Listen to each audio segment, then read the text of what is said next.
সুপ্রিয় দর্শক শ্রোতা, ইসরায়েল ফিলিস্তিনে নির্বিচারে হামলা চালিয়ে যাচ্ছে। এই হামলার বিরুদ্ধে অবস্থান নিয়েছে ইরান, ইরানের পাশে দাঁড়িয়েছে রাশিয়া, চীন, উত্তর কোরিয়া এবং ইসরায়েলের পক্ষে অবস্থান নিয়েছে আমেরিকা। ইসরায়েল এবং ইরানের মধ্যে যদি যুদ্ধ লেগে যায়, সেক্ষেত্রে কি ইরান টিকে থাকতে পারবে? এই সম্পর্কে আপনার মতামত কমেন্টস বক্সে লিখে জানান।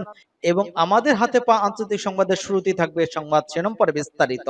হুতিদের ব্যালিস্টিক ক্ষেপণাস্ত্র হামলায় কাঁপল ইসরায়েল। আরো বিস্তারিত জানিয়ে দিব। যুদ্ধ বন্ধের নিশ্চয়তা পেলে বন্দী মুক্তিতে রাজি হামাস। এদিকে ইরান কখনোই পারমাণবিক অর্জনের বিষয়ে কারোর সঙ্গে আপোষ করবে না, পেজেশকিয়ানের হুঁশিয়ারি। আরো জানিয়ে দিব, আরো একটি মার্কিন ড্রোন ভূপাতিত করলো হুতিরা। ইরানের সঙ্গে আলোচনা পর হোয়াইট হাউসের নরম সুর। সুমি শহরের রুশ হামলায় নিহত 34, ভয়াবহ ঘটনা বললেন ট্রাম্প। ওয়াকফ আইন প্রাণগতি বিক্ষোভের পর পশ্চিমবঙ্গে সীমান্তরক্ষী বাহিনী মোতায়েন। এবং সর্বশেষে জানিয়ে দিব, যৌথ সামরিক মহড়া শুরু করেছে ইরান, রাশিয়া, চীন। এতক্ষণ শুনছিলেন সংবাদ শিরোনাম, বিস্তারিত। তবে তার আগে অনুরোধ থাকবে, এই ভিডিওতে একটি লাইক দিন এবং কমেন্টস করে জানিয়ে দিন আপনি কোন জেলা থেকে বা কোথা থেকে আমাদের সাথে যুক্ত রয়েছেন। এবং সংবাদের সর্বশেষ গুরুত্বপূর্ণ আপডেট পেতে চ্যানেলটি সাবস্ক্রাইব করে আমাদের সঙ্গেই থাকুন। ধন্যবাদ। হুতিদের ব্যালিস্টিক ক্ষেপণাস্ত্র হামলায় কাঁপছে ইসরায়েল। ইরান সমর্থিত ইয়েমেনের হুতি বিদ্রোহীরা ইসরায়েলের দুটি ব্যালিস্টিক ক্ষেপণাস্ত্র হামলা করেছে। হুতিদের ওই হামলায় ইসরায়েল জুড়ে সতর্কমূলক সাইরেন বেজে ওঠে, তবে হামলায় তাৎক্ষণিকভাবে কোনো ক্ষয়ক্ষতি কিংবা হতাহতের খবর পাওয়া যায়নি। ইসরায়েলি সংবাদ মাধ্যম টাইমস অফ ইসরায়েলি প্রতিবেদনে বলা হয়, ইয়েমেন থেকে নতুন ক্ষেপণাস্ত্র হামলার ফলে তেল আবিব, আল কুদস এবং উত্তর পশ্চিম তীর সহ ইসরায়েল জুড়ে সাইরেন বেজে ওঠে। ইসরায়েলি সেনাবাহিনী বলেছে, ইরান সমর্থিত হুতি বিদ্রোহীরা ইসরায়েল ভূখণ্ডে লক্ষ্য করে অন্তত দুটি ব্যালিস্টিক ক্ষেপণাস্ত্র ছুড়েছে। সামরিক বাহিনীর আকাশ প্রতিরক্ষা ব্যবস্থার মাধ্যমে হুতিদের ছোড়া ক্ষেপণাস্ত্রে বাধা দেওয়ার চেষ্টা করা হয়েছে, তবে ক্ষেপণাস্ত্র সফলভাবে প্রতিরোধ করা সম্ভব হয়েছে কিনা সেই বিষয়ে তদন্ত চলমান রয়েছে। এক বিবৃতিতে হুতি জানিয়েছে, ইয়েমেনি সশস্ত্র বাহিনী দুটি ব্যালিস্টিক ক্ষেপণাস্ত্র দিয়ে একটি নির্দিষ্ট সামরিক অভিযান পরিচালনা করেছে, যার মধ্যে একটি হাইপারসনিক ব্যালিস্টাইন 2 ক্ষেপণাস্ত্র ছিল, যা ইসরায়েলের আশপাদের 2 অংশের সোদের নিসা ঘাঁটি লক্ষ্য করে নিক্ষেপ করা হয়েছিল। অন্য ক্ষেপণাস্ত্রটি ইসরায়েলের ইয়াপা অঞ্চলে বেন গুরিয়ান বিমানবন্দরকে লক্ষ্য করে নিক্ষেপ করা হয়েছিল। এদিকে ইয়েমেনের মার্কিন বিমান হামলায় অন্তত 6 জন নিহত হয়েছে, আহত হয়েছেন আরো 13 জন। স্থানীয় সময় রোববার দেশটির 3টি প্রদেশে বিমান হামলা চালায় মার্কিন বাহিনী। এক বিবৃতিতে হুতি বিদ্রোহীরা জানায়, সানা, সাদা এবং হুদাইদের বিভিন্ন স্থাপনা লক্ষ্য করে বোমা ফেলা হয়। যুদ্ধবন্ধের নিশ্চয়তা পেলে বন্দি চুক্তিতে রাজি হামাস। গাজায় যুদ্ধবন্ধের নিশ্চয়তা পেলে এবং ইসরায়েলে থাকা বন্দীদের মুক্তি দেওয়া হলে হামাস সব ইসরায়েলি বন্দীকে মুক্তি দিতে প্রস্তুত বলে জানিয়েছেন ফিলিস্তিনের স্বাধীনতাকামী গোষ্ঠীটির একজন জ্যেষ্ঠ নেতা। সোমবার এক প্রতিবেদনে তথ্য জানিয়েছে সংবাদ মাধ্যম আল জাজিরা। 18 মাস ধরে ইসরায়েলি বোমাবর্ষণে বিধ্বস্ত অবরুদ্ধ অঞ্চলে যুদ্ধবিরতিতে মধ্যস্থকারী হিসেবে কাজ করা মিশর এবং কাতারের সঙ্গে বর্তমানে কায়রোতে আলোচনা রয়েছে হামাস। তাহের নামে হামাসের একজন শ্রেষ্ঠ কর্মকর্তা সংস্থাকে একথা বলেছেন। বন্দি বিনিময় চুক্তি, যুদ্ধের অবসান, গাজা উপত্যকা থেকে ইসরায়েলি বাহিনী প্রত্যাহার এবং মানবিক সাহায্য প্রবেশের অনুমতির বিনিময়ে আমরা সব ইসরায়েলি বন্দীকে মুক্তি দিতে প্রস্তুত। তবে ইসরায়েলি যুদ্ধবিরতির অগ্রগতি বাধা দিচ্ছে বলে অভিযোগ করেছেন তিনি। হামাসের ওই নেতা বলেছেন, বিষয়টি বন্দীদের সংখ্যা নয়, বরং সমস্যাটা হল দখলদাররা যাতে প্রতিশ্রুতি ভঙ্গ করেছে, যুদ্ধবিরতি চুক্তি বাস্তবায়নে বাধা দিচ্ছে এবং যুদ্ধ চালিয়ে যাচ্ছে। তাই হামাস দখলদার ইসরায়েলকে চুক্তি বহাল রাখতে বাধ্য করার জন্য নিশ্চয়তার প্রয়োজনীয়তার উপর জোর দিয়েছে বলে যোগ করেছেন তিনি। এদিকে সোমবার ইসরায়েলি সংবাদ মাধ্যম হোয়াইট নেট জানিয়েছে, হামাসের কাছে একটি নতুন প্রস্তাব দেওয়া হয়েছে। ইরান কখনোই পারমাণবিক অর্জনের বিষয়ে কারোর সঙ্গে আপোষ করবে না, পেজেশকিয়ানের হুঁশিয়ারি।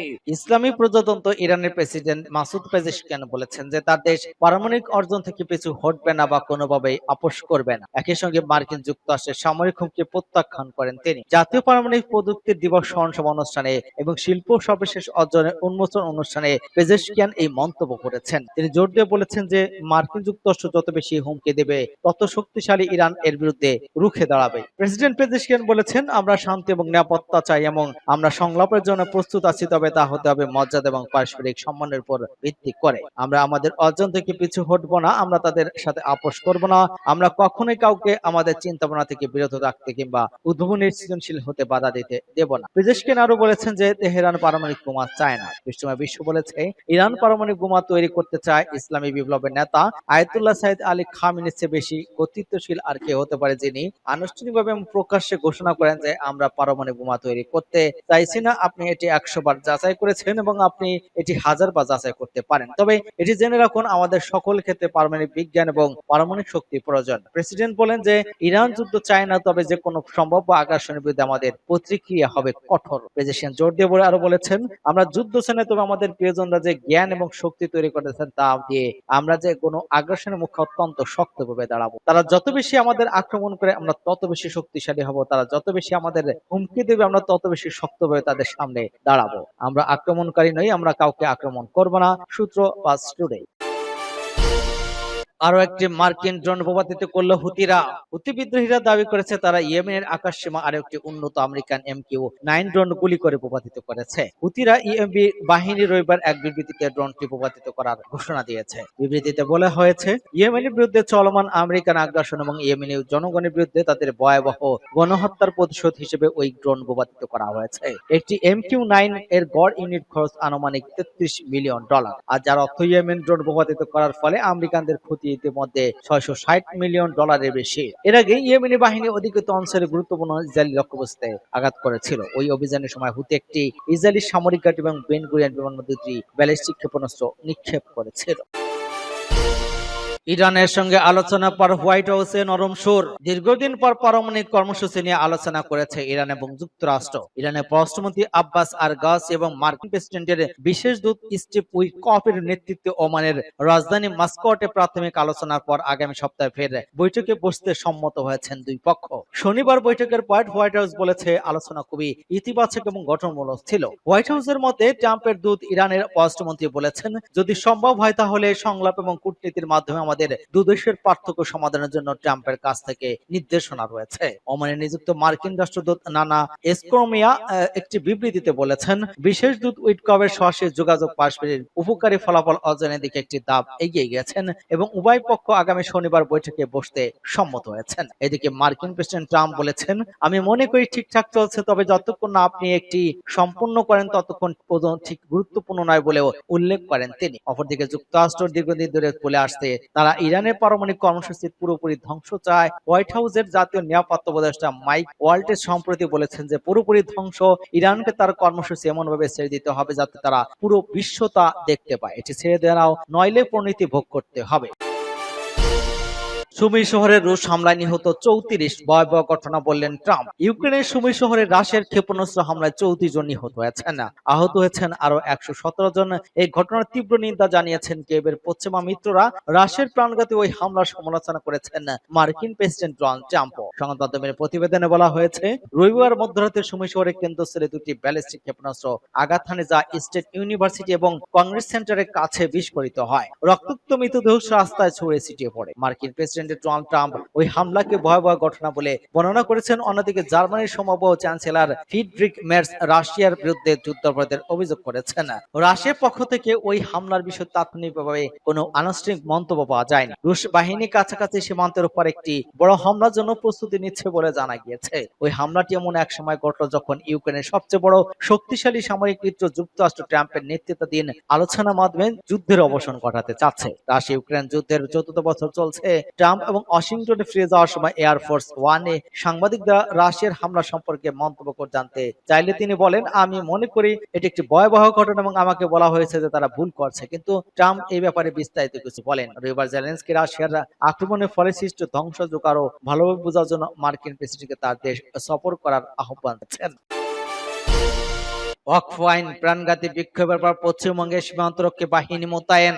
ভারতের সম্প্রতি পাশা বিতর্কিত ওয়াকফ আইনের বিরুদ্ধে পশ্চিমবঙ্গে প্রাণঘাতী বিক্ষোভ হয়েছে। বিক্ষোভ দমনে ভারতীয় কর্তৃপক্ষ সেখানে সীমান্তরক্ষী বাহিনী মোতায়েন করেছে। সমালোচকরা বলেছেন ওই বিল $14 বিলিয়ন বেশি মূল্যের ধর্মীয় দান ওয়াকফ পরিচালনার ক্ষেত্রে মুসলিমদের অধিকারকে খর্ব করবে। পশ্চিমবঙ্গের মুখ্যমন্ত্রী মমতা বন্দ্যোপাধ্যায় সবাইকে শান্ত থাকার আহ্বান জানিয়ে বলেছেন, ওয়াকফ সংশোধনী আইন রাজ্যে প্রযোজ্য হবে না। টাইমস অফ ইন্ডিয়ার মিডিয়ার খবর অনুযায়ী পশ্চিমবঙ্গের পশ্চিমে সংখ্যাগরিষ্ঠ মুর্শিদাবাদ জেলায় ফেডারেল ওয়াকফ সংশোধন বিলের বিরুদ্ধে বিক্ষোভ শুক্রবার এবং শনিবার তীব্র আকার ধারণ করে, যার ফলে 3 জন নিহত হন এবং 150 জনের বেশি লোককে গ্রেপ্তার করা হয়। রোববার পত্রিকাটি জানায়, কলকাতা হাইকোর্ট এবং ওই এলাকায় আদমশুমারিকে সীমান্তরক্ষী বাহিনীর তাৎক্ষণিক মোতায়েনের নির্দেশ দেওয়া হয়েছে। বিএসএফ এর দক্ষিণবঙ্গ সীমান্ত বিভাগের মহাপরিদর্শক করণী সিং বলেছেন, বাহিনী স্থানীয় পুলিশকে সহায়তা করার জন্য পাঠানো হয়, স্বাধীন পদক্ষেপের জন্য নয়। ধর্মীয় দাতব্য উদ্দেশ্যে দান করা ওয়াকফ বা মুসলিম সম্পত্তি পরিচালনা সংক্রান্ত 1995 সালের আইন সংশোধনকারী বিলটি ওই মাসের শুরুতে সংসদের উভয় কক্ষে উত্তপ্ত বিতর্কের পর পাশ হয়। ওয়াকফ বলতে ব্যক্তিগত সম্পত্তি, স্থাবর স্থাবর বোঝা যা মুসলমানদের ধর্মীয় বা দাতব্য উদ্দেশ্যে স্থানীয়ভাবে দান করে। তবে ওয়াকফ সম্পত্তি পরিচালনা অমুসলিমদের অন্তর্ভুক্ত মুসলিমদের মধ্যে উদ্বেগ সৃষ্টি করেছে। তা মুসলিম বলে তারা বলেছে, হিন্দু জাতীয়তাবাদী ভারতীয় জনতা পার্টি বিজেপি নেতৃত্বাধীন ফেডারেল সরকার তাদের প্রতি বৈষম্যমূলক আচরণ করেছে, কারণ অন্যান্য ধর্মীয় গোষ্ঠী এখানে নিজেরাই বিশ্বাসভিত্তিক প্রতিষ্ঠান পরিচালনা করার অনুমতি পাচ্ছে। দেশটির প্রধানমন্ত্রী নরেন্দ্র মোদী বিজেপি দাবি করে সংশোধনীগুলো ওয়াকফ প্রশাসনের স্বচ্ছতা এবং দুর্নীতি এবং অব্যবস্থার বিরুদ্ধে লড়াই করার জন্য। যৌথ সামরিক মহড়া শুরু করেছে ইরান, রাশিয়া, চীন। পারস্পরিক সহযোগিতা বৃদ্ধির লক্ষ্যে ইরানের উপকূলের সামরিক মহড়া চালানোর ঘোষণা দিয়েছে ইরান, রাশিয়া এবং চীনের নৌবাহিনী। চলতি সপ্তাহে ওই মহড়া অনুষ্ঠিত হবে বলে রোববার ইরানি সংবাদ মাধ্যমের খবরে জানানো হয়েছে। আমেরিকান আধিপত্য মোকাবেলার অভিন্ন আকাঙ্ক্ষা রয়েছে ওই তিন দেশের। গত কয়েক বছর ধরে ওই অঞ্চলে ওই ধরনের মহড়া চালিয়ে আসছে তারা। ইরানের আধা সরকারি বার্তা সংস্থা তাসনিম নিউজ এজেন্সি বলেছে, ইরানের চাহাবার বন্দরে আগামী মঙ্গলবার থেকে ইরান, রাশিয়া, চীনের নৌবাহিনী সামরিক মহড়া শুরু হবে। ইরানের দক্ষিণ পূর্বাঞ্চলে ওমান মহাসাগরের কাছে অবস্থিত চাহাবার বন্দরে ওই মহড়া শুরু হলেও শেষ পর্যন্ত কবে হবে সে বিষয়ে সুনির্দিষ্ট করে কোনো তথ্য জানায়নি তাসনিম নিউজ এজেন্সি। প্রতিবেদনে বলা হয়েছে, ইরানের বিপ্লবী গার্ড সেনাবাহিনী, নৌবাহিনীর যুদ্ধ জাহাজের পাশাপাশি চীন এবং রাশিয়ার নৌবাহিনীর যুদ্ধ জাহাজ এবং অন্যান্য জাহাজ ওই মহড়ায় অংশ নেবে। তাসনিম নিউজ বলেছে, উত্তর ভারতের মহাসাগরে ওই মহড়া অনুষ্ঠিত হবে এবং অঞ্চলের সুরক্ষা জোরদার এবং অংশগ্রহণী দেশগুলোর মধ্যে বহুপাক্ষিক সহযোগিতা প্রসারিত করা ওই মহড়ার লক্ষ্য।